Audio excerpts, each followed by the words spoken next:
Hello नमस्कार, मैं doctor Rajni हार्दिक स्वागत करता हूं और एक नए प्रैक्टिस सेट के साथ हम लोग दोबारा हाजिर हैं, जो कि यूजीसी एनटीए-नेट जेआरएफ के लिए काफ़ी इम्पोर्टेंट ये प्रैक्टिस सेट होने जा रहा है। जो बच्चे इस परीक्षा में पहले बैठ चुके होंगे उनके लिए रिवीजन होगा, और जो बच्चे अभी पहली बार तैयारी कर रहे हैं और परीक्षा में बैठना चाहते हैं तो उनके लिए ये गाइडेंस के रूप में एक क्वेश्चन पेपर होगा। ठीक है, तो आप लोग जुड़ चुके हैं, बहुत सारे बच्चे नमस्ते प्रणाम गुड इवनिंग कर रहे हैं। अमर ज्योति, ज्योति जिज्ञांसु, राज क्रिएशंस, और धीरे धीरे और बच्चे जुड़ रहे हैं। ठीक है, मनीषा। तो पहले क्वेश्चन पर हम बात करते हैं। पहला सवाल है कि निम्नलिखित में से कौन सा तद्भव शब्द नहीं है। कौन सा तद्भव शब्द नहीं है? ऑप्शन दिया गया है राय, खेत, दाहिना, कवि। तो इसका जो सही जवाब है, आप लोग जल्दी से कमेंट्स कीजिए। तद्भव शब्द नहीं है।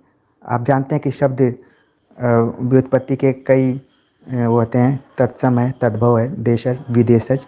ठीक है, शब्द संपदा जब आप पढ़ेंगे तो उसमें ये पूरा आपको पढ़ने के लिए मिलेगा। तद्भव शब्द नहीं है। तो इसमें जो सही जवाब है ये है ऑप्शन 4 कवि। डी ऑप्शन इसका सही है।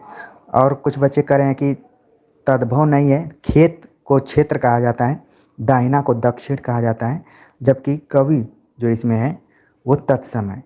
ठीक है, तो भाषा विज्ञान से ये प्रश्न यहाँ पर आप देख रहे हैं। तद्भव तत्सम आपने छोटी कक्षाओं में भी पढ़ा होगा, और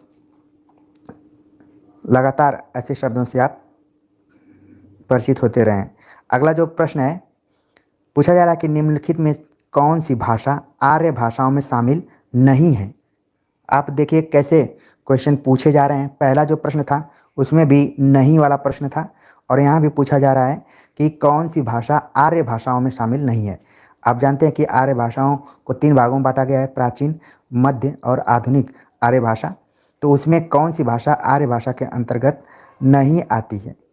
ठीक है, यूनानी, लैटिन, फारसी, अरबी दिया गया है। तो इसमें से कौन नहीं है वो आपको बताना है। तो कुछ बच्चे कह रहे हैं कि लैटिन जो भाषा है वो आर्य भाषा में शामिल नहीं है। इसका जो सही जवाब है वो है अरबी। ठीक है, अरबी आर्य भाषा में नहीं आती है। बाकी जो भी इसमें दिया गया है, चाहे वो यूनानी, लैटिन, फारसी, इस सब को आर्य भाषाओं में शामिल किया गया है। इसका जो सही जवाब है वो है अरबी। अगला जो प्रश्न है ये थोड़ा सा हटकर है और आप लोगों के लिए नए तरीके का प्रश्न है कि निम्नलिखित में से किसके मतानुसार इतिहास की व्याख्या द्वंद्वात्मक पद्धति के आधार पर होनी चाहिए। Taine, Hegel, Vico, Voltaire. तो इसमें पूछा जा रहा है कि किसके मतानुसार इतिहास की व्याख्या द्वंद्वात्मक पद्धति के आधार पर होनी चाहिए। तो जो इसमें ऑप्शन दिए गए हैं उन ऑप्शंस के आधार पर इसका जो सही जवाब है वो है हीगल। ठीक है, हीगल का जो सिद्धांत था वो द्वंद्वात्मक पद्धति था। इसी को आगे चलकर कार्ल मार्क्स ने द्वंद्वात्मक भौतिकवाद नाम का सिद्धांत दिया था। तो इतिहास की व्याख्या द्वंद्वात्मक पद्धति के आधार पर करने की बात कही थी हीगल ने।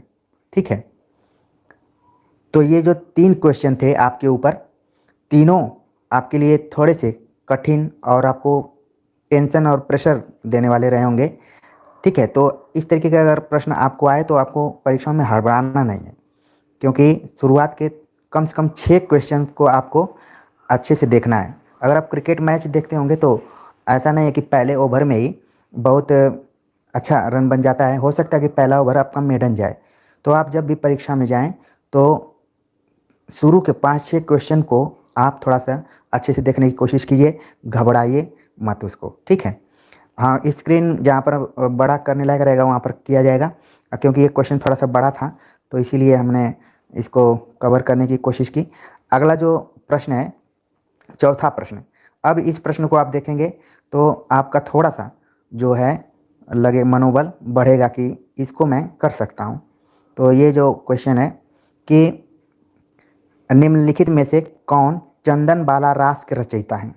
ऑप्शन दिया गया है जिन धर्मसूरी, सुमति गण, मुनि जिन विजय, आसगु। ठीक है, ऊपर के जो 3 क्वेश्चन थे वो हो सकता है कि उसमें से आप 1 या 2 या फिर तीनों कर सकते थे, लेकिन चौथा जो प्रश्न है आप इसके लिए एकदम से तैयार रहे होंगे।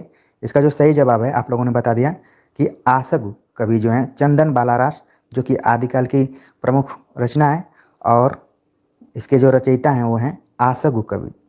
ठीक है, अगला प्रश्न है, पूछा जा रहा है कि निम्नलिखित में से कौन निर्गुण भक्ति काव्य के कवि नहीं हैं? निम्नलिखित में से कौन निर्गुण भक्ति काव्य के कवि नहीं हैं? मलुक दास, बाबा लाल दास, ईश्वर दास, सुंदर दास। तो क्वेश्चन नंबर 5 का जो सही जवाब होगा, हाँ कई बच्चों ने इसका सही जवाब दे दिया, चंद्रप्रभा, प्रीति ज्योति, संजू पांडे, प्रीति, गजल प्रवीण, निशा शुक्ला, सारे बच्चों ने कहा कि ईश्वर दास। तो इसका मतलब है कि आप लोग जितने भी कवि हैं उनके कालखंड को अच्छे से समझ गए हैं और आपके दिमाग में अब कवियों को लेकर कन्फ्यूजन नहीं है। मलुक दास, बाबा लाल दास, सुंदर दास ये सब निर्गुण भक्ति काव्य के कवि हैं और अभी उसी पैटर्न पे सवाल चल रहा है, नहीं वाला ही सवाल ज़्यादातर पूछा जा रहा है। तो नहीं पे थोड़ा सा आपको फोकस करके देखना है। ईश्वर दास जिन्होंने कि सत्यवती कथा नाम की रचना की थी, राम भक्ति शाखा के अंतर्गत रखे जाते हैं। ठीक है, हाँ अगला जो प्रश्न है कि भाषा भूषण का विवेच्य है। भाषा भूषण आपके दिमाग में तुरंत इसको देखते हुए आ गया होगा कि किस काल की रचना है, इसके रचनाकार कौन है। लेकिन यहाँ पर प्रश्न पूछा जा रहा है कि भाषा भूषण का विवेच्य यानी कि इसमें किस चीज़ पर विचार किया गया है। जसवंत सिंह का ये है और क्या है, अलंकार ग्रंथ है। ठीक है, तो इसको भी आपको ध्यान में रखना है। इसके अगर आपको नहीं आ रहा है तो इसमें आप कन्फ्यूजन में मत रहिए, यहाँ पर भूषण लगा हुआ है तो इसका मतलब है कि ये अलंकार ग्रंथ होगा। ठीक है, तो इसका सही जवाब है अलंकार। वैसे रीतिकाल की जब भी आप रचनाएं पढ़िए तो उसकी विषय वस्तु को जरूर ध्यान में रखिए। रीतिकाल में रस अलंकार पर कुछ महत्वपूर्ण रचनाएं की गई हैं और वही परीक्षाओं में पूछी जाती रहती हैं घुमा फिरा कर। अगला प्रश्न है कि रामचंद्र शुक्ल के अनुसार इंसा अल्लाह खां ने अपनी भाषा को किस प्रकार के शब्दों से मुक्त रखने की प्रतिज्ञा नहीं की थी। मतलब रामचंद्र शुक्ल ने इंसा अल्लाह खां पर ये कथन है उनका कि किस प्रकार के शब्दों से मुक्त रखने की बात नहीं की थी। ऑप्शन है बाहर की बोली, गंवारी, भाखापन, तत्सम। तो क्वेश्चन नंबर 7 का जो सही जवाब है वो है कि रामचंद्र शुक्ल के अनुसार इंसा अल्लाह खां ने अपनी भाषा को किस प्रकार के शब्दों से मुक्त रखने की प्रतिज्ञा नहीं की थी। तो इसका जो सही जवाब है वो है क्वेश्चन नंबर 7 का, इसमें सही जवाब है तत्सम। ठीक है, डी आंसर इसका सही है। कुछ बच्चे गवारी इत्यादि बोल रहे हैं, तो इसमें जो ऑप्शन दिया गया है कि प्रतिज्ञा नहीं की थी, ऐसा नहीं है कि उन्होंने तत्सम का खुलकर विरोध किया था, ऐसा नहीं था। वो छूट उन्होंने दिया था कि जो जैसा प्रयोग करना चाहता है करे, लेकिन अगर आम बोलचाल की भाषा रहेगी तो ज़्यादा बेहतर रहेगा। ठीक है, क्वेश्चन को थोड़ा सा ध्यान से पढ़ने की ज़रूरत है और जिन बच्चों का कुछ नंबर से रुक जाता है उसमें ये प्रॉब्लम ये भी रहती है कि क्वेश्चन ही ठीक से नहीं समझ पाते हैं। जब घर पर आते हैं तब लगता है कि ये प्रश्न तो ये पूछ रहा था और एग्ज़ाम हॉल में प्रश्न को इस तरीके से देख रहे थे।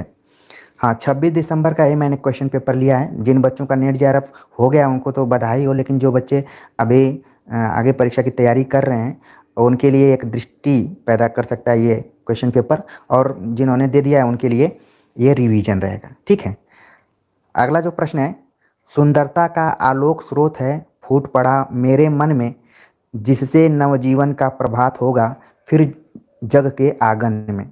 उपयुक्त पंक्तियों के रचयिता हैं? जयशंकर प्रसाद, सुमित्रा नंदन पंत, सूर्यकांत त्रिपाठी निराला, महादेवी वर्मा।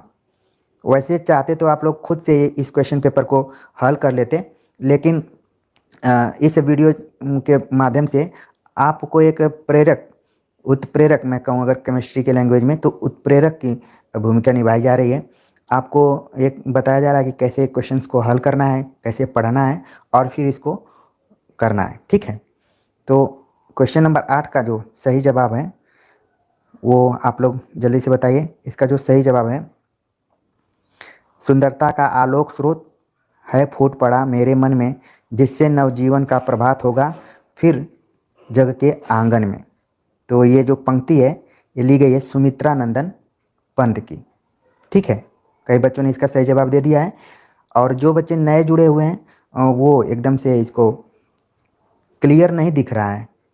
अब मेन बात ये है कि जो क्वेश्चन पेपर का पीडीएफ है वो ऑलरेडी यूजीसी एनटीए ने इसको बहुत ही धुंधला टाइप का किया हुआ है, तो मैं कितना भी इसको करूँगा, आप क्वेश्चन को सुनिए भी और थोड़ा सा एक्स्ट्रा प्रयास करेंगे तो ज़्यादा बढ़िया रहेगा।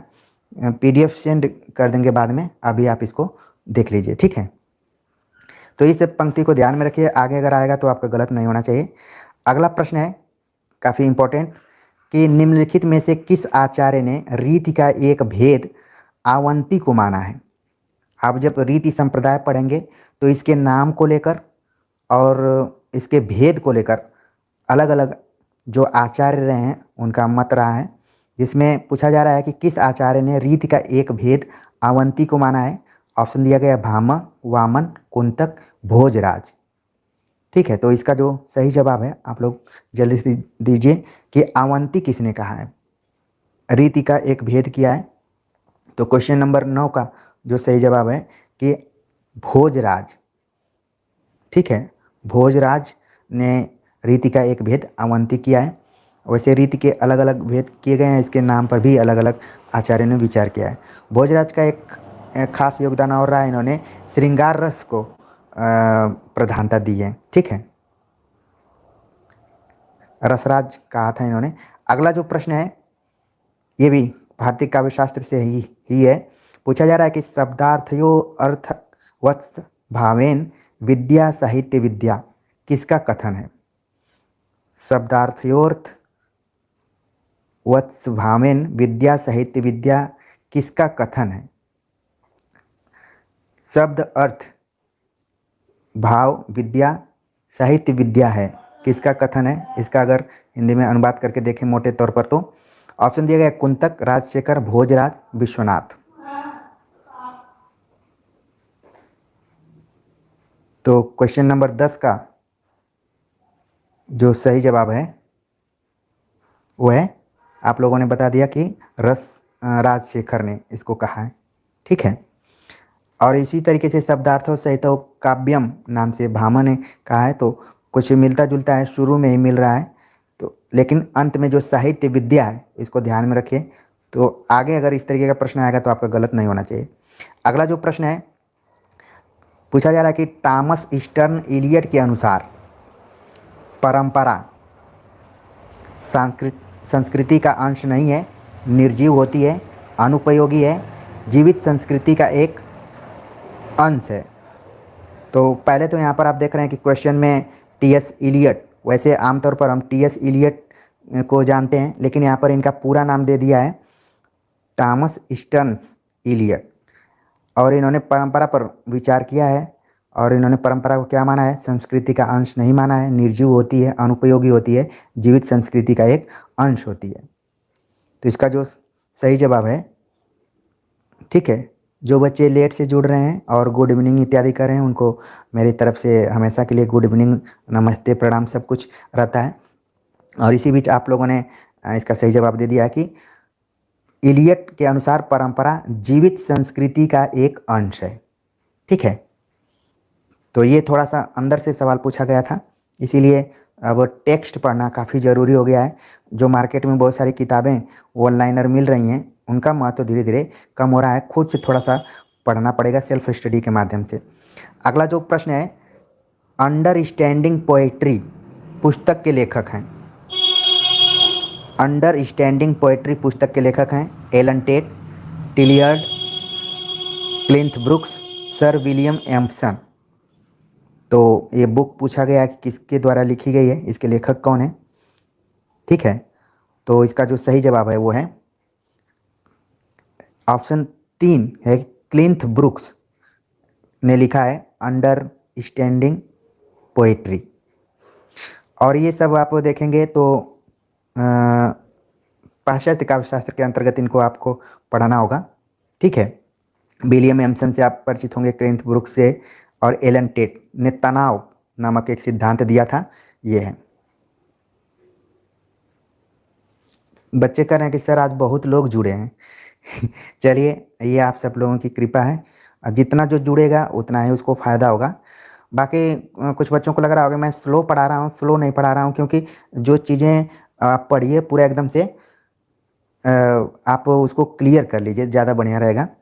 अगला जो प्रश्न है, निम्नलिखित में से निम्नलिखित में से किसका संबंध मनोविश्लेषणवाद से नहीं है।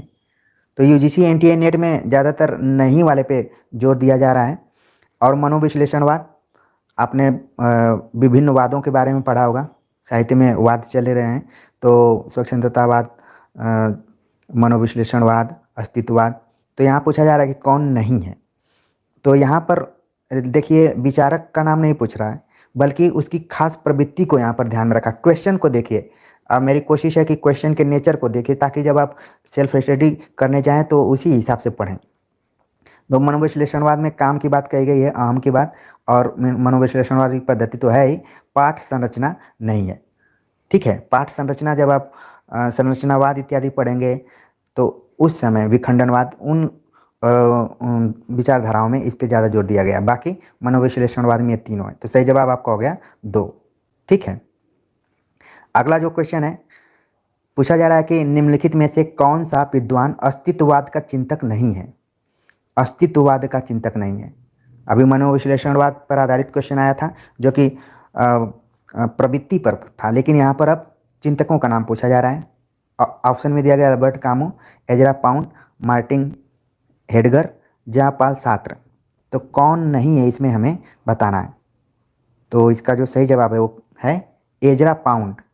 अब एजरा पाउंड किससे संबंधित है, ये आपके दिमाग में तुरंत आना चाहिए। ठीक है, बिंबवाद का नाम सुने होंगे, उससे इनका नाम जोड़ा जाता है। तो इसी तरीके से धीरे धीरे आपको क्लियर करके जाना पड़ेगा।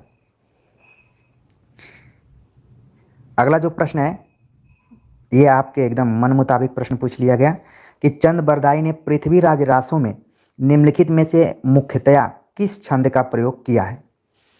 अच्छा, कई बार क्या होता है कि हम ऑनलाइनर किताबों को इतना पढ़ लेते हैं कि क्वेश्चन आप देख रहे हैं कि कितनी कठिन शब्दावली में पूछा गया है। सामान्य रूप से नहीं पूछा गया, बल्कि पूछा जा रहा है कि चंद बरदाई ने पृथ्वीराज रासों में निम्नलिखित में से मुख्यतया किस छंद का प्रयोग किया है।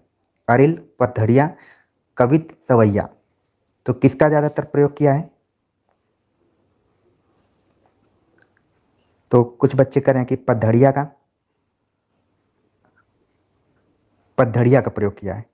ठीक है, इसका सही जवाब है ऑप्शन 2।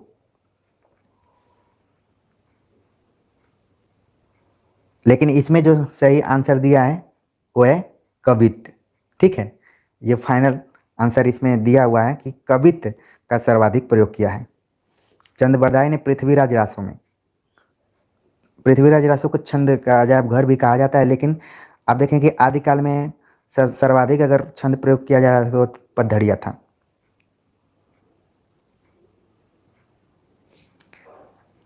पतझड़िया को अभी इसका सही जवाब मानिए, क्योंकि ये आंसर क्या है अभी इसके अनुसार, कवित ही है। ठीक है, सही जवाब। ठीक है, कवित को रखते हैं अभी। अगला जो प्रश्न है, ये देखिए घुमाकर प्रश्न पूछा गया है, ब्रजभाषा गद्य में लिखी हुई टीकाओं की सूची में कौन सी असंगत है। तो ब्रजभाषा गद्य में बहुत सारी टीकाएं लिखी गई हैं और उसमें से हमें असंगत टीका के बारे में पढ़ना है। तो बिहारी सतसई की टीका भगवान दी ने, कवि प्रिया की टीका हरिचरण दास ने, और रामचंद्रिका की टीका जानकी प्रसाद ने, रसिक प्रिया की टीका ईश्वरी प्रसाद। तो सबका नाम दिया हुआ है और इसमें हमें बताना है कि असंगत कौन सा है। तो इसका जो सही जवाब है ये है ऑप्शन 4। रसिक प्रिया की टीका लिखा था सूरत मिश्र करके, ठीक है। और बाकी इसमें जितने भी ऑप्शन दिए गए हैं वो क्या हैं, सही हैं। तो इसको एक कॉपी पे आप लोग नोट कर लीजिए, जो बच्चे अगर थोड़ा सा भी कन्फ्यूजन में है तो इसको नोट कर लेंगे तो ज़्यादा सही रहेगा, ठीक है। बाकी रसिक प्रिया का सूरत मिश्र का नाम इसमें जोड़ लीजिए। अगले क्वेश्चन पे बात करें तो अगला प्रश्न है, पंक्ति पूछ ली गई है, तपय लाग अब जेठ अषाढ़ी, मोहि पीऊ बिन छाजन भई गाढ़ी, तन तिनउर भा झुरो खरी, भई बरखा दुख आगर जरी। इस पूरे कड़वक में नागमती की विरह दशा के बारे में यह विचार किसका है। ऊपर देख रहे हैं कि 3 पंक्तियां दिया है और फिर पूछ रहा है, 2 पंक्तियां दिया है फिर पूछ रहा है कि यह विचार किसका है, कि यह आशिक माशूकों का निर्लज प्रलाप नहीं, यह हिंदू गृहिणी की विरहवाणी है, इसका सात्विक मर्यादापूर्ण माधुर्य मनोहर है। अब ये कोटेशन जो है नीचे का, ये पूछा जा रहा है कि किस आलोचक ने कहा है कि यह आशिक माशूकों का निर्लज प्रलाप नहीं, यह हिंदू गृहिणी की विरहवाणी है। अब ये किसने कहा है, तो क्वेश्चन नंबर 17 का जो सही जवाब है रामचंद्र शुक्ल ने कहा है, ठीक है। तो नीचे वाला कोटेशन इंपॉर्टेंट है, बाकी ऊपर केवल परिचयात्मक रूप में दिया कि ये नागमती वियोग खंड से लिया गया है। अगला जो प्रश्न है कि कै विरहनी को मीच दे, कै आपा दिखलाए, 8 पहर का दाक्षिणा, मोपै सहा न जाए। इन पंक्तियों में प्रेम की किस स्थिति का वर्णन हुआ है। विरह की अतिशयता, प्रेम की सामान्य स्थिति, प्रिय की निष्ठुरता, उपालंब। कै विरहनी को मीच दें, कै आपा दिखलाए, 8 पहर का दाक्षिणा, मोपै सहा न जाए।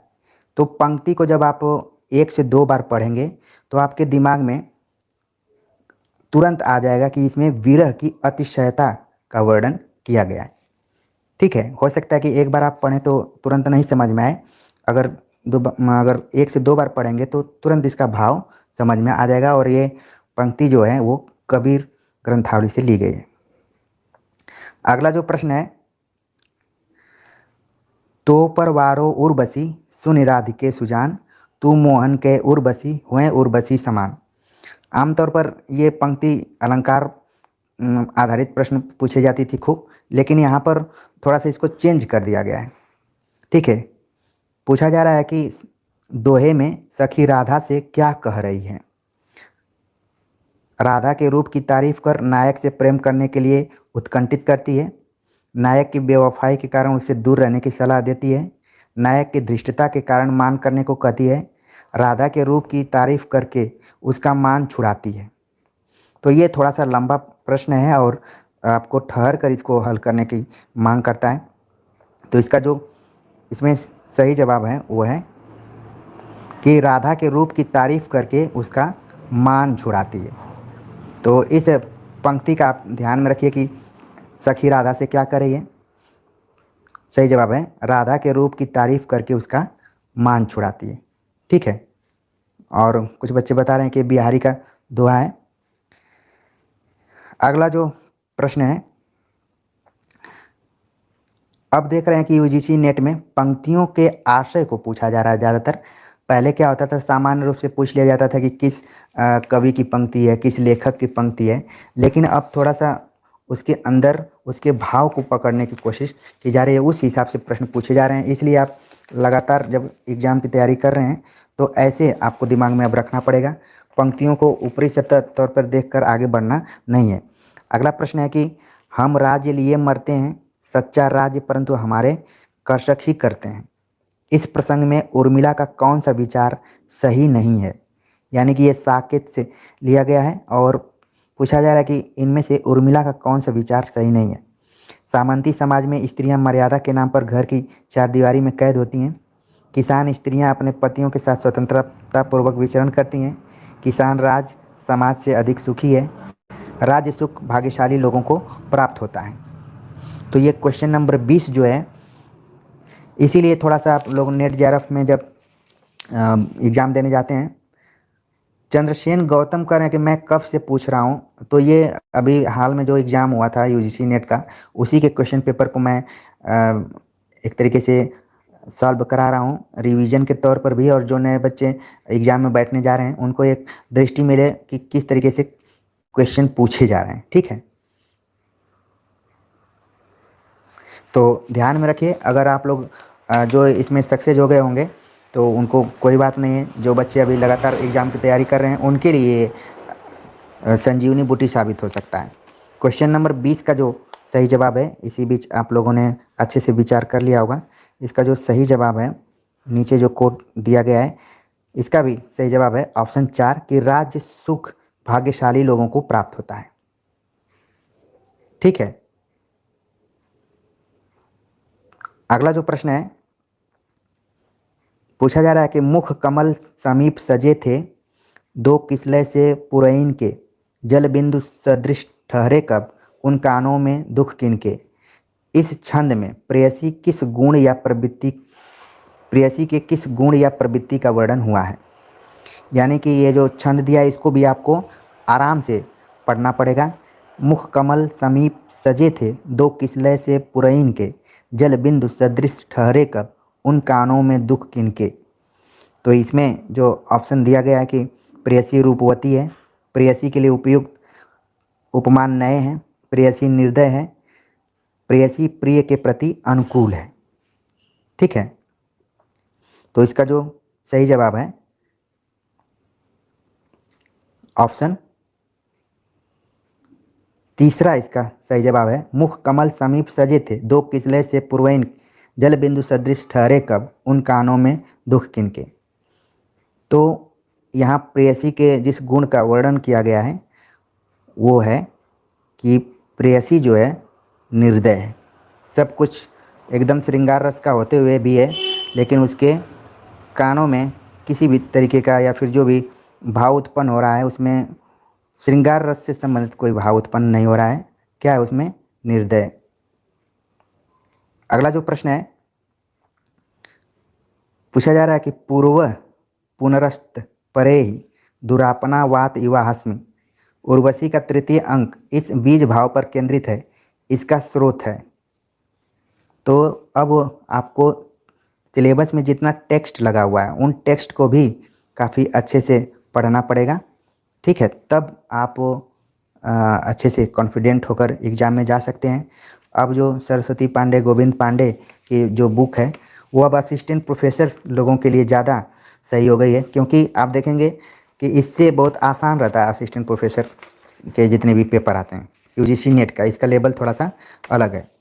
यहाँ पर उर्वशी का तृतीय अंक से संबंधित प्रश्न आया हुआ है, ऊपर जो पंक्ति दी गई है पूछा जा रहा है कि इसका स्रोत क्या है। ऋग्वेद, यजुर्वेद, तैत्तिरीय उपनिषद, ब्रह्मवैवर्त पुराण। ठीक है, तो क्वेश्चन नंबर 22 का जो सही जवाब है वो है कि ये किसे लिया गया है?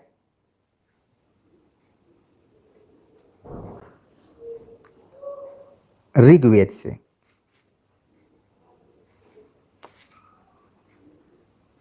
ऋग्वेद है इसका सही जवाब। अगला जो प्रश्न है कि हाय रुक गया यही संसार, बना सिंदूर अंगार, वात हत लतिका वह सुकुमार, पड़ी है छिन्नाधार। इस काव्यांश का प्रतिपाद्य है।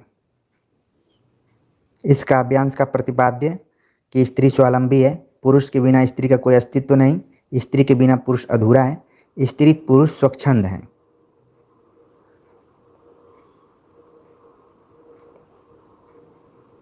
तो इसका जो पंक्ति है कि हाय रुक गया यही संसार, बना सिंदूर अंगार, तो यहाँ दूसरी पंक्ति से ही क्लियर हो जा रहा है कि पुरुष के बिना स्त्री का कोई अस्तित्व नहीं है। ऑप्शन जो 2 है वो इसका सही जवाब है। ठीक है, हाँ आप लोग सही बताया कि बी ऑप्शन इसका सही है। अगला बहुत ही इजी सवाल, शिवपालगंज गांव का चित्रण किस उपन्यास में किया गया है? अभी तक हमने जितना ऊपर देखा सब पंक्तियों से संबंधित था, तो ऐसे प्रश्नों को आपको बहुत ही आराम से पढ़ कर समझ कर आंसर देना है। और इस तरीके के प्रश्न जो हैं इनको और समझकर टिक लगाना है, जल्दीबाजी में नहीं लगाना है। शिवपालगंज आप जानते हैं कि किसे लिया गया है, राग दरबारी से। और आधा गांव की जब बात की जाएगी तो इसमें भी एक गांव की चर्चा की गई है, उसका नाम है गंगौली। अगला प्रश्न है कि स्वाधीनता प्राप्ति से पूर्व पंजाब में पैदा हुए सांप्रदायिक तनाव और उससे जुड़ी क्रूरताओं का अंकन किस उपन्यास में किया गया है? कड़ियाँ, तमस, झरोखे, बसंती। तो इसका जो सही जवाब है वो है कि पंजाब में पैदा हुए सांप्रदायिक तनाव से जुड़ी क्रूरताओं की बात कही गई है तमस में। ठीक है, अगले क्वेश्चन पर बात करें तो अगला प्रश्न है, बड़े आदमियों को अपनी नाक दूसरों की जान से प्यारी होगी, हमें तो अपनी नाक इतनी प्यारी नहीं, यह गोदान के किस पात्र की भावाभिव्यक्ति है? गोदान से संबंधित ये प्रश्न आ गया और काफ़ी इंटरेस्टिंग ये कथन है कि बड़े आदमियों को अपनी नाक दूसरों की जान से प्यारी होगी, हमें तो अपनी नाक इतनी प्यारी नहीं, यह गोदान की किस पात्र की भावाभिव्यक्ति है? ऑप्शन दिया गया धनिया, झुनिया, सिलिया, पटेश्वरी। यहाँ पर जो नाक शब्द का प्रयोग किया गया है वो इज्जत को लेकर है। ठीक है, जिन लोगों ने इसको पढ़ा होगा गोदान और नहीं पढ़ा होगा तो ज़रूर पढ़िए, क्योंकि जब हिंदी साहित्य से हैं तो इसको आपको पढ़ना चाहिए। क्वेश्चन नंबर 26 का जो सही जवाब है वो है कि ये जो बात कही है वो धनिया ने कही है। कुछ बच्चे झुनिया को बता रहे हैं, लेकिन इसका जो सही जवाब है वो है धनिया। झुनिया तो कुछ बोलती नहीं, वो तो चुपचाप रहती है। आक्रामकता किस में है? धनिया में है। जब आप पूरा अच्छे से पढ़ेंगे तो आपको पता चलेगा कितना सशक्त महिला है धनिया। अगला जो प्रश्न है पूछा जा रहा है कि निम्नलिखित में से किस उपन्यास में ईस्ट इंडिया कंपनी द्वारा भारत के आर्थिक शोषण और लूट का यथार्थ चित्रण हुआ है? किस उपन्यास में ईस्ट इंडिया कंपनी द्वारा भारत के आर्थिक शोषण और लूट का यथार्थ चित्रण हुआ है? वामा शिक्षक, परीक्षा गुरु, नूतन ब्रह्मचारी, श्यामा स्वप्न। तो क्वेश्चन नंबर 27 का जो सही जवाब है वो है किसमें हुआ है? इसका जो सही जवाब है वो है परीक्षा गुरु। परीक्षा गुरु में ईस्ट इंडिया कंपनी द्वारा भारत के आर्थिक शोषण और लूट का यथार्थ चित्रण किया गया है। अगला प्रश्न है, परिंदे संग्रह में संकलित कहानियों की संख्या है।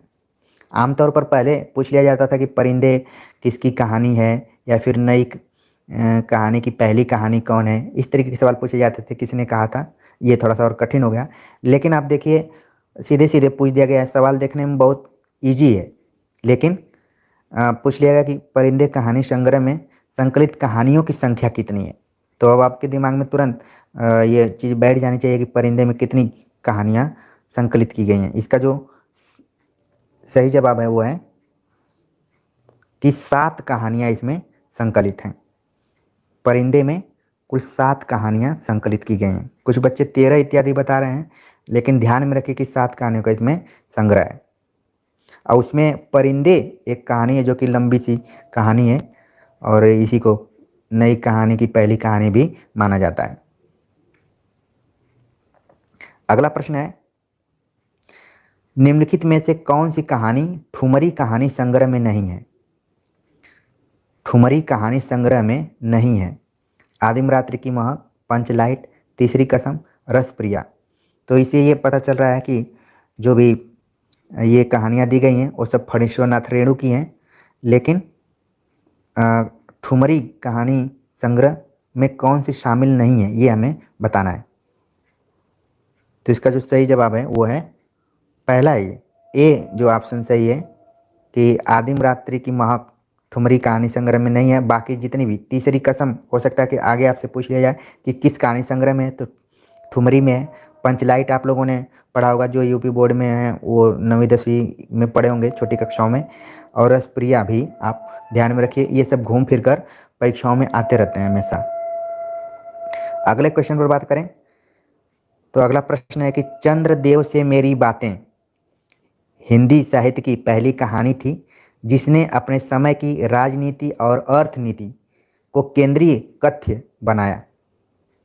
ये किसका कथन है ये बताना है। उससे पहले आपको अपने ध्यान में रखना है कि चंद्रदेव में किस चीज़ का उल्लेख किया गया है, चंद्रदेव की कहानीकार कौन है, पहले तो ये दिमाग में आ जाना चाहिए। राजनीति और अर्थनीति को केंद्रीय कथ्य के रूप में इसको प्रस्तुत किया गया है। यह कथन किसका है? तो इसका जो सही जवाब है वो है भवदेव पांडे। भवदेव पांडे क्यों है?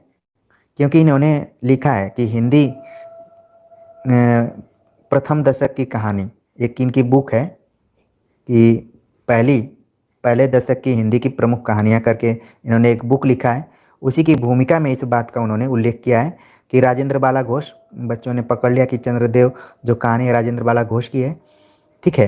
हिंदी का पहला दशक नाम से उन्होंने एक बुक लिखा है भवदेव पांडे ने, तो इसमें इसका जिक्र किया है। तो आप देख रहे हैं कि जो एक्सपर्ट्स हैं उनके पास बहुत सारी किताबें हैं और वो कहीं से भी सवाल पूछ सकते हैं, और जो भी कैंडिडेट हैं, स्टूडेंट हैं, उनकी लिमिटेशन है पढ़ने की, लेकिन जितना आपको मिले पढ़ने का उतना पढ़ते जाइए और ये इन ऑब्जेक्टिव किताबों पर बहुत ज़्यादा निर्भर मत रहिए। अगला जो प्रश्न है, भारत दुर्दशा के आखिरी अंक में भारत भाग्य क्या करता है? ये एक तरीके से नया प्रश्न है कि भारत दुर्दशा के आखिरी अंक में भारत भाग्य क्या करता है? भारत को जगाता है, भारत के हतभाग्य पर क्रोधित होता है, घायल भारत को छोड़कर चला जाता है, भारत के सीने में कटार से आघात करता है। तो आपने इस नाटक को पढ़ा होगा तो तुरंत आपके दिमाग में इसका आंसर आ गया होगा। क्या करता है वो? भारत को जगाता है, ठीक है। इसका जो सही जवाब है वो ऑप्शन एक है कि भारत को जगाता है आखिरी अंक में। अगला जो प्रश्न है, चंद्रगुप्त नाटक में किस चरित्र की बात पर प्रतिक्रिया व्यक्त करते हुए चाणक्य ने कहा था, मेरे पास पाणिनि में सिर खपाने का समय नहीं, भाषा ठीक करने से पहले मैं मनुष्यों को ठीक करना चाहता हूँ। ये कोटेशन काफ़ी इम्पोर्टेंट कोटेशन है, कई बार परीक्षाओं में आया है। कई बार तो यहाँ से पूछा लिया जाता है कि भाषा ठीक करने से पहले मैं मनुष्यों को ठीक करना चाहता हूँ। तो पूछा जा रहा है कि किस चरित्र की प्रतिक्रिया व्यक्त करते हुए चाणक्य ने, कई बार तो पूछ लिया जाता है कि कोटेशन ये किसका था, तो यहाँ पर प्रश्न में ही बता दिया गया कि ये चाणक्य का है, लेकिन किसकी प्रतिक्रिया में कहा है। तो इसका मतलब है कि जब आप नाटक को बहुत अच्छे से पढ़ेंगे और संवादों को ध्यान में रखेंगे तभी इस प्रश्न का आप जवाब दे पाएंगे। तो किसकी प्रतिक्रिया में कहा है ये हमें बताना है। तो इसका जो सही जवाब है वो है ऑप्शन डी, इसका सही है कि वररुचि। आप जानते हैं कि वररुचि, चाणक्य, ये सब वहाँ पर एक तरीके से विद्वान के रूप में थे, तो उन आपस में बात कर रहे हैं, तो वररुचि को ये जवाब देते हुए चाणक्य कह रहा है कि मेरे पास एक तीसरे यहाँ पर मुनि की बात है, पाणिनि, जिन्होंने कि अष्टाध्यायी लिखा है, ठीक है। थोड़ा सा मैं क्वेश्चन को धीरे धीरे हल करा रहा हूँ, इसलिए आप लोग प्लीज़ बोर मत होइएगा, क्योंकि मैं थोड़ा सा अलग ढंग से बताने की कोशिश कर रहा हूँ। क्योंकि आप धैर्य रख कर अगर प्रश्नों के नेचर को समझ जाएंगे तो आपको दिक्कत नहीं होगी। बाकी फटाफट मैं न्यूज़ एंकर नहीं हूँ कि 1 मिनट में 100 न्यूज़ मतलब खबरें मैं दे दूँगा, क्योंकि जो पढ़ाई होती है वो थोड़ा सा टेक्निकल हिसाब से देखने की ज़रूरत होती है, तो इसलिए धैर्य रखना काफ़ी ज़रूरी है। कुछ बच्चे बहुत पहले गुड नाइट इत्यादि कहकर बिस्तर में जा चुके हैं, और सही बात है कि टाइम भी बहुत ज़्यादा हो गया, 10 बज गए हैं, ठीक है। लेकिन हम मेरी कोशिश यही रहती है कि कम पढ़ें और ठोस पढ़ेंगे तो ज़्यादा बेहतर रहेगा। तो यहाँ पर आप क्वेश्चन को देखिए कि चाणक्य की बात हो रही है, पाणिनि, और ये किससे कह रहा है? चाणक्य कि मेरे पास पाणिनि को पढ़ने का समय नहीं है, उससे पहले मैं भाषा को ठीक करूं, उससे पहले मैं मनुष्यों को ठीक करना चाहता हूं, ठीक है ना। तो ये वररुचि के को समझाते हुए खुद कह रहा है चाणक्य। तो अब ये आपके दिमाग में ये जो दृश्य है ये बैठ गया होगा, आपको पढ़ने की ज़रूरत ही नहीं है दोबारा। जब भी आप देखेंगे भाषा ठीक करने से पहले मैं मनुष्यों को ठीक करना चाहता हूँ, तो आपके दिमाग में आ जाएगा कि चाणक्य ने वररुचि से ये बात कही थी, ठीक है ना। चलिए, कुछ बच्चों ने सपोर्ट किया मेरी बात को कि ऐसे ही समझना चाहिए, क्योंकि पढ़ाई बहुत खेल नहीं है और मेरी एक पूरी कोशिश रहती है कि मुझे व्यूज ये सब का बहुत नहीं रहता है।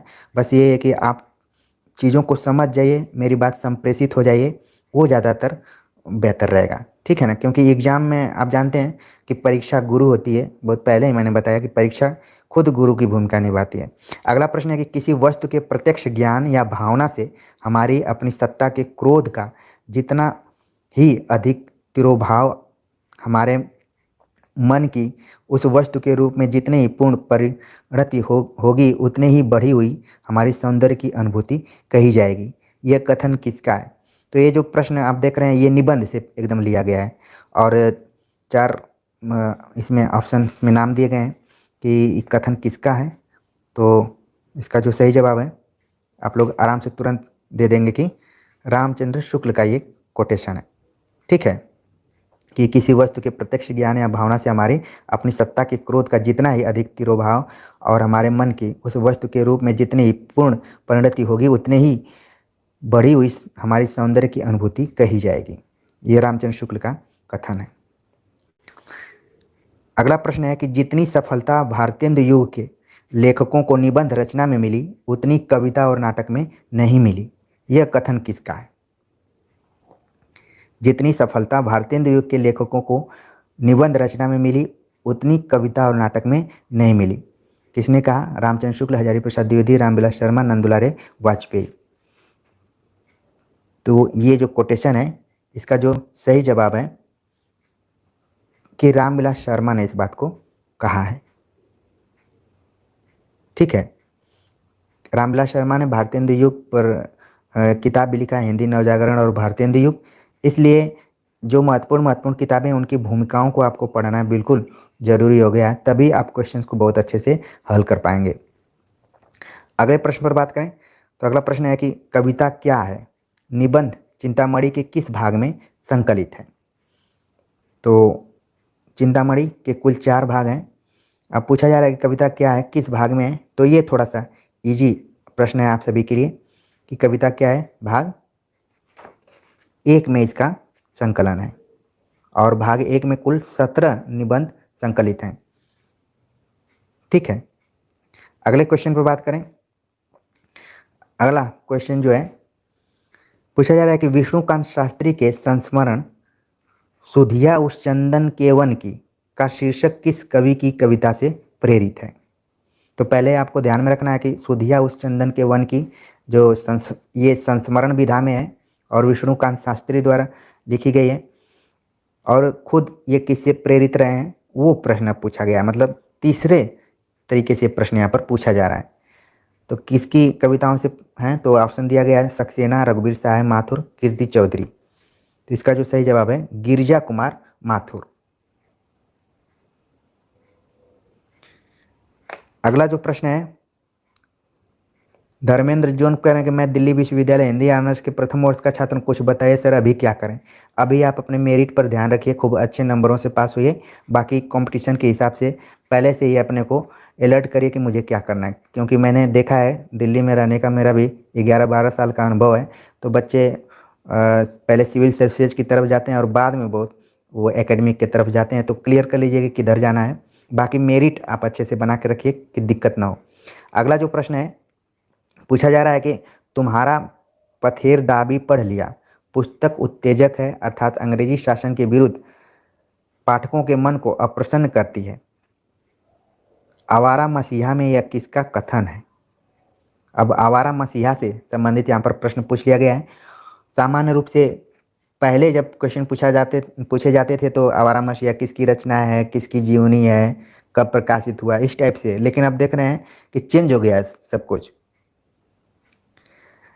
तुम्हारा पथेर दाबी पढ़ लिया पुस्तक उत्तेजक है, अर्थात अंग्रेजी शासन के विरुद्ध पाठकों के मन को अप्रसन्न करती है। ये किसका कथन है? तो इसका मतलब है कि आपको इस जीवनी को अच्छे से पढ़ना पड़ेगा, तभी आप इसका आंसर ठीक से बता पाएंगे।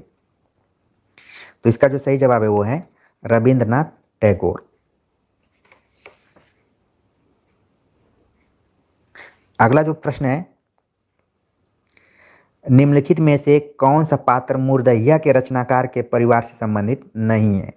यहाँ पर पूछा गया एक नया प्रश्न आपको दलित आत्मकथाओं से संबंधित है। मुर्दहिया का नाम सारे लोग परिचित होंगे, जैसे ही मैं इसका नाम लिया आपके दिमाग में इसके राइटर का नाम भी आ गया होगा, तुलसीराम। कई बच्चे जल्दीबाजी में तुलसीदास कह देते हैं, लेकिन तुलसीराम इसके आत्मकथाकार हैं। और पूछा जा रहा है कि कौन सा पात्र इससे नहीं जुड़ा हुआ है। तो इसका जो सही जवाब है वो है क्वेश्चन नंबर 38 का सही जवाब है कि जो सुदेसर नाम का पात्र है इससे नहीं जुड़ा है, बाकी जितने भी पात्र हैं वो सब जुड़े हुए हैं।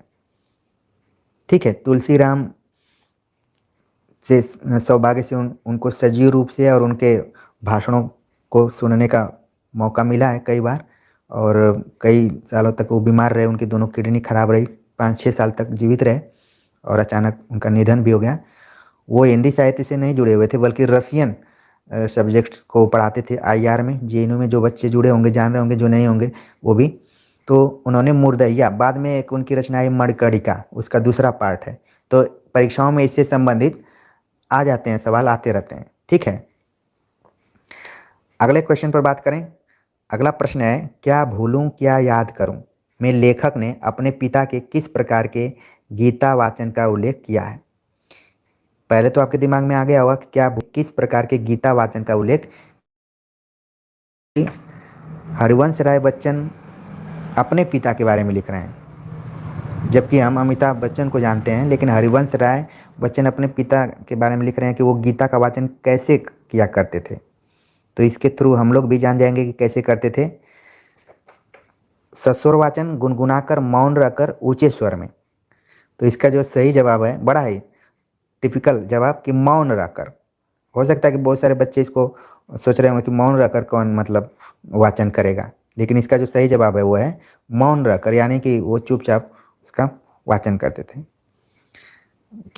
अच्छा, एक चीज़ और ध्यान में रखिए, क्योंकि क्या भूलूं क्या याद करूं दारी, तो यहाँ पर हरिवंश राय बच्चन ने पूरा ईमानदारी से चीज़ों को बताया है। ठीक है ना, इसीलिए ये प्रश्न बना है और यहाँ पर उत्तर भी बना है इसका। अगला जो प्रश्न है कि मैं चाहता हूँ कि साहित्य संबंधी धारणाएं वास्तविक साहित्य में विश्लेषण के आधार पर बनाई जाएं। मैं चाहता हूँ कि साहित्य संबंधी धारणाएं वास्तविक साहित्य में विश्लेषण के आधार पर बनाई जाएं। साहित्य के किस प्रकरण से ली गई हैं। एक साहित्यिक की डायरी आप जानते हैं कि गजानन माधव मुक्तिबोध द्वारा लिखी गई है, और उसमें कई शीर्षक लिखे गए हैं। जब आप किताब को देखेंगे तो उसमें टॉपिक वाइज लिखा गया है, जिसमें कि एक लंबी कविता का अंत, कलाकार की व्यक्तिगत ईमानदारी, तीसरा क्षण जो कि काफ़ी इंपॉर्टेंट रहा है, एक मित्र की पत्नी का प्रश्न चिन्ह। तो एक साहित्यिक की डायरी ऐसी है कि मुक्तिबोध खुद काल्पनिक पात्र बना लेते हैं और अपने विचारों को उसके माध्यम से एक तरीके से संवाद करते रहते हैं। संवादात्मक शैली में लिखी गई है, और संयोग से मैंने मुक्तिबोध की आलोचना दृष्टि पर काम किया है, तो इसको पढ़ने का मौका मिला था। तो ये जो क्वेश्चन नंबर 40 है, इसका जो सही जवाब है कि ये जो बात कही गई है वो तीसरा क्षण में कही गई है, कि मैं चाहता हूँ कि साहित्य संबंधी धारणाएं वास्तविक साहित्य में विश्लेषण के आधार पर बनाई जाएं। ठीक है, तीसरा क्षण, पहला क्षण, दूसरा क्षण, तीसरा क्षण के बारे में बात की गई है। अक्सर सवाल पूछा जाता है इससे। अगला जो प्रश्न है कि निम्नलिखित में से क्या क्या केशवदास के बारे में सही है। ये काफ़ी इंपॉर्टेंट कि केशवदास के बारे में आपने पढ़ा होगा, लेकिन क्या क्या इसमें सही है। वे इंद्रजीत सिंह के दरबारी कवि थे। इनकी कविता में अलंकारों का प्रयोग बहुत कम हुआ है। इन्होंने केवल चौपाई छंद में लिखा है। इनकी कृति वीरदेव सिंह चरित है। तो क्या क्या सही है ये बताना है, यानी कि 4 ऑप्शन दिए गए हैं, उसमें से कुछ गलत भी होंगे। तो ऑप्शन नीचे दिया गया है कि ये फला सही है, फला गलत है, फला सही है। दो इसमें सही है। तो पहले तो हमें बताना है कि वे इंद्रजीत सिंह के दरबारी कवि थे। क्या है, ये सही है। और कह रहा है कि अलंकारों का बहुत कम प्रयोग किया, ये तो बिल्कुल गलत है। उन्होंने तो कहा था कि भूषण बिनुन विराजे कविता बनिता मित, और इन्होंने केवल चौपाई छंद का प्रयोग किया, ये भी गलत है। और ये डी वीर सिंह देवचरित उनकी रचना है। तो यानी कि ए और डी जो ऑप्शन है वो सही है। ऑप्शन जो चौथा इसमें सही है। ठीक है, तो देख रहे हैं कि केशव दास को एक ही प्रश्न में आपको पूरा पढ़वा दिया गया, और जितना आप केशव दास के बारे में जानते होंगे इस एक ही प्रश्न में पूरा उसने वसूल लिया। अगला जो प्रश्न है पूछा जा रहा है कि रामचंद्र शुक्ल के अनुसार शिव सिंह सरोज में गिनाए गए ग्रंथ हैं, यानी कि रामचंद्र शुक्ल के इतिहास ग्रंथ को और अच्छे से पढ़ना पड़ेगा। और देख रहे हैं कि कैसे क्रिएटिव टाइप के प्रश्न पूछे जा रहे हैं। रामचंद्र शुक्ल के अनुसार शिव सिंह सरोज में गिनाए गए ग्रंथ कौन से हैं? राम सतसई, कड़खा रामायण, दोहावली, कवित रामायण। तो इसमें से कौन कौन से ग्रंथ गिनाए गए हैं वो हमें बताना है। तो इसका जो सही जवाब है वो है कि राम सतसई, कड़खा रामायण गिनाए गए हैं और बाकी ये सब नहीं है। ठीक है, इसका सही जवाब है ए और बी। अगला प्रश्न है, लाला श्रीनिवास दास की रचनाएं हैं। लाला श्रीनिवास दास की रचनाएं हैं, यानी कि परीक्षा गुरु जिन्होंने लिखा है उन्हीं की रचनाओं के बारे में यहाँ पर पूछा जा रहा है कि कौन सी रचनाएं हैं। ऑप्शन दिया गया प्रहलाद चरित, रणधीर और प्रेम मोहिनी, नियम निर्घोष, कीर्ति केतु।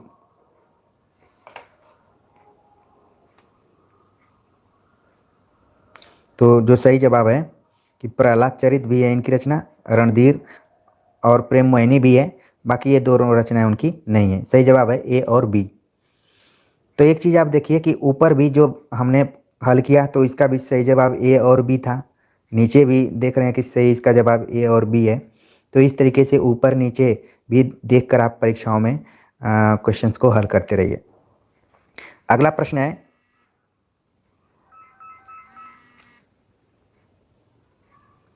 है, कि सूर्यकांत त्रिपाठी निराला के बारे में रामचंद्र शुक्ल की क्या स्थापनाएं हैं? सूर्यकांत त्रिपाठी निराला के बारे में रामचंद्र शुक्ल की क्या स्थापनाएं हैं? तो हुबहू जो निराला के बारे में रामचंद्र शुक्ल ने कहा है उसी को वाक्यांश के रूप में है कि निराला जी में बहु वस्तु स्पर्शनी प्रतिभा है, प्रसाद और पंत की तरह निराला में लाक्षणिक विलक्षण की प्रवृत्ति है, निराला जी को सामाजिक बंधन पसंद थे, निराला जी पर बंग भाषा की काव्य शैली का प्रभाव है। ठीक है,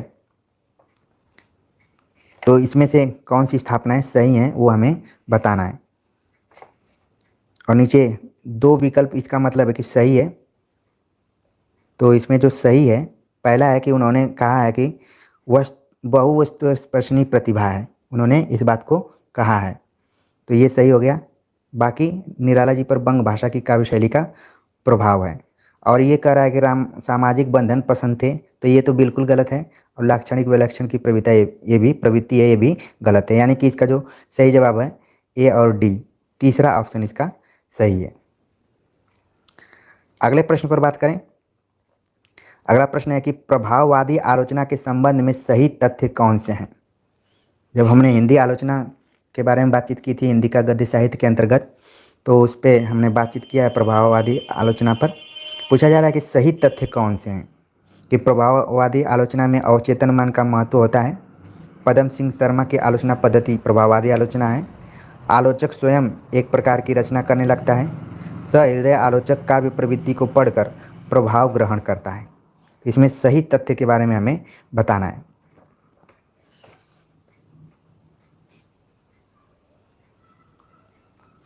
तो इसका जो सही जवाब है कि पदम सिंह शर्मा की आलोचना पद्धति पर प्रभाववादी आलोचना, उनकी प्रभाववादी आलोचना मानो बाकी जितनी भी है वो सब गलत है। अवचेतन मन जो है वो मनोविश्लेषणवादी आलोचना के अंतर्गत आती है। अगला जो प्रश्न है, पूछा जा रहा है कि निम्नलिखित में से कौन से दो ग्रंथ विशेष रूप से रस से संबंधित हैं? यानी कि दो ग्रंथ दिए गए हैं चारों में से जो कि रस से संबंधित हैं। ठीक है, दश रूपक, काव्यादर्श, साहित्य दर्पण, काव्य अलंकार। तो इसमें से दो